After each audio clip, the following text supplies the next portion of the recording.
पश्चिम बंगाल में तारापीठ के एक संत बामखेपा अपनी योगिक शक्तियों के लिए बेहद प्रसिद्ध रहे।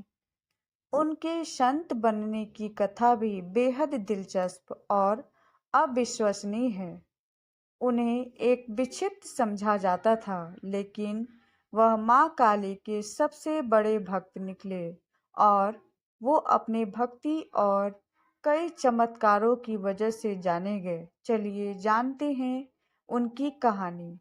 बामा खेपा, जिनका पहले नाम बामा चरण था, उनका जन्म पश्चिम बंगाल में हुआ था।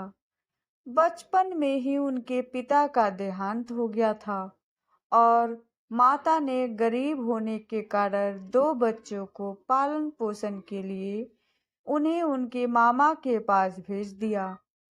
मामा तारापीठ के पास के गांव में रहते थे, लेकिन उन्होंने बच्चों के साथ बहुत अच्छा व्यवहार नहीं किया। धीरे धीरे बामा खेपा की रुचि तांत्रिक बाबाओं और माँ तारा देवी के प्रति होने लगी। वह माँ तारा देवी को अपनी माँ मानने लगे और उन्हें बड़ी माँ पुकारने लगे।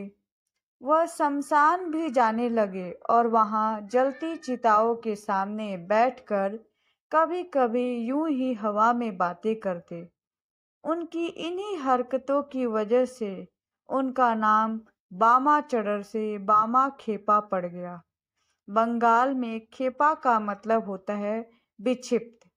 कहते हैं एक रात जब भगवती माँ तारा की सिद्धि पर का परम सिद्ध मुहूर्त था, बाम खेपा जलती हुई चिता के बगल में शमशान में बैठे हुए थे।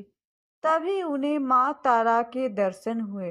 बाम खेपा अपनी माँ के सामने देख खुशी से भर गए। माता ने उनके सिर पर प्यार से हाथ फेरा।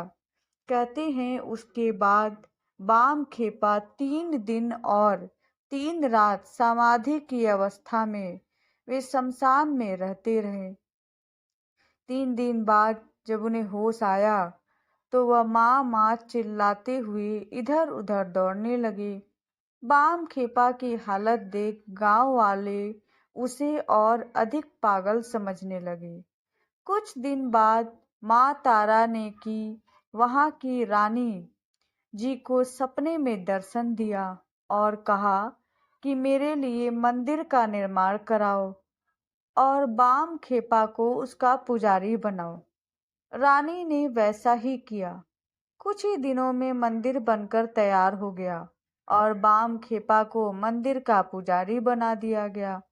बाम खेपा माँ के करीब रहकर बेहद खुश थे, लेकिन गांव के पुजारी मंदिर के चढ़ावे से वंचित रह जाने के कारण नाराज थे। उन्हें एक अर्ध विक्षिप्त को पुजारी बनाना भी पसंद नहीं आया और वो उन्हें रास्ते से हटाना चाहते थे। बाम खेपा किसी नियम या विधान का पालन नहीं करते। कई बार वह दिन भर पूजा करते तो कई दिनों तक पूजा नहीं होती। कभी देवी को माला पहनाते तो कभी खुद पहन लेते।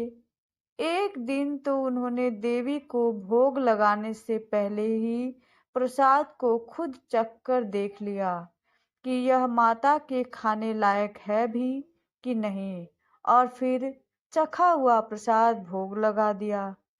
यह बात पंडितों से बर्दाश्त नहीं हुई और उन्होंने बवाल मचा दिया कि देवी के प्रसाद को बामा झूठा कर दिया और झूठा प्रसाद देवी को चढ़ा दिया। अब देवी रुष्ट हो जाएंगी। उसका प्रकोप सारे गांव को झेलना पड़ेगा। बस फिर क्या था, गांव वालों ने पंडितों के साथ मिलकर बाम खेपा की पिटाई कर दी और उसे शमशान में ले जाकर फेंक दिया।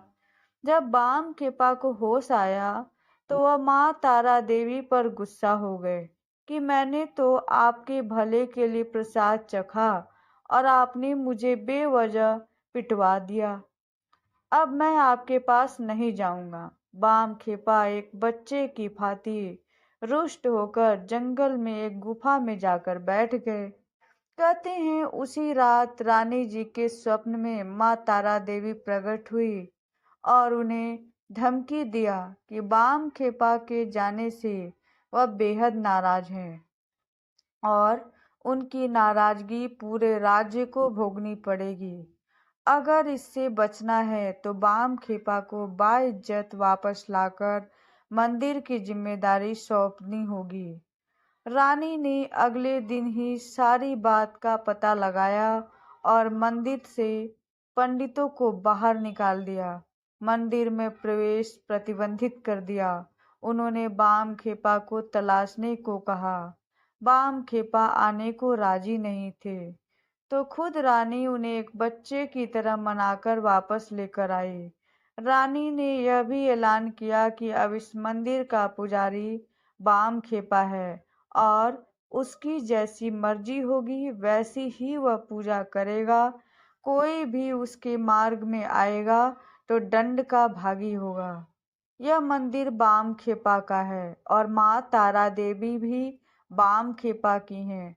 तब से ऐसा माना जाता है कि माँ तारा खुद बाम खेपा के हाथों से प्रसाद ग्रहण करती थी और मंदिर में पूजा भी होती कभी नहीं होती। जब बाम खेपा की माँ का निधन हो गया था तो नदी में बाढ़ आई हुई थी और बाम खेपा जिद किए थे कि वह अपनी माँ का दाह संस्कार नदी पार कर बड़ी माँ तारा देवी के पास वाले शमशान में करेंगे। बाढ़ में उफान के कारण नदी पार करने से वह केवल गांव वालों ने इनकार कर दिया, बल्कि नाव वालों ने भी कर दिया। नाव वालों ने साफ इनकार कर दिया। बामा ने अपनी माता के शव को उठाया और खुद नदी पर चलते हुए उस पार पहुंच गया और अपनी मां का दाह संस्कार संपन्न किया। बाम खेपा 20 गांव को मृत्यु भोज कराना चाहते थे। गांव वाले जानते थे कि उनके पास तो 2 वक्त का भी भोजन नहीं है। फिर यह बात संभव ही नहीं हो सकता कि इसलिए किसी ने उनकी बात नहीं मानी। तो बाम खेपा ने स्वयं आसपास के 20 गांवों में हर किसी को मृत्यु भोज के लिए आमंत्रित कर लिया। सारे गांव वाले जब यह देखने के लिए तारापीठ पहुंचने लगे कि यह पगला किस प्रकार से इतने सारे लोगों को मृत्यु भोज कराता है, तो उनके आश्चर्य की सीमा नहीं रही। बैलगाड़ियों का पूरा एक काफिला मंदिर के पास पहुंच गया। अनाज सब्जियों का ढेर लग गया। खाना बनना आरंभ हुआ तो हवाएं चलने लगी। जोरदार बारिश के आसार नजर आने लगे। बाम खेपा अपनी जगह से उठे और जिस जगह पर श्राद्ध भोज बना था उस पूरे जगह को बांस के डंडे से एक घेरा बनाकर घेर दिया। जब बारिश शुरू हुई तो घेरे के अंदर एक बूंद पानी नहीं गिरा।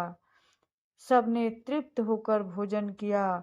इसके बाद से बाम खेपा की अद्भुत शक्तियों की चर्चा शुरू हो गई और लोग अधिक से अधिक संख्या में तारापीठ मनोकामना पूर्ति के लिए पहुंचने लगे। ऐसा माना जाता है कि बाम खेपा को माँ तारा न केवल दर्शन देती थी बल्कि उनके हाथों से खाना खाती थी और एक माँ की भांति उन्हें अपनी गोद में भी सुलाती थी। बाम खेपा ने अपना पूरा जीवन तारापीठ में व्यतीत किया। 1922 में उनका निधन हो गया।